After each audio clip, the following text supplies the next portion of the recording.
question now is not if Iran retaliates. It's a matter of when. Typically, as you well know, Iran responds through proxies, but this time could be different. Yeah, Iran has mastered the art of asymmetric warfare, the ability to use a variety of tactics, terrorist tactics, use of proxy militias and terrorist groups, as well as now more recently cyber attacks to attack U.S. interests and adversary interests. We've seen this with their attacks against, for example, Saudi Aramco physically as well as using cyber means. The interesting thing here, Jeff, is we know the history of this, given what Iran has done in the past for decades. 1992 hitting the Israeli embassy in Buenos Aires, 94 EMEA, 96 Khobar Towers, the series of attempted attacks in 2012. So we know what the playbook looks like.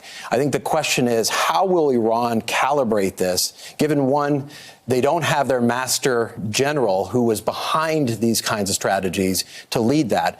And two, they have to recalibrate their calculus as to how the U.S. will respond. And so they have to do something that they can attribute. They can say, we are responding forcefully. But at the same time, they realize this is the president that has, in a very dramatic way, taken the gloves off and will hold Iran directly responsible.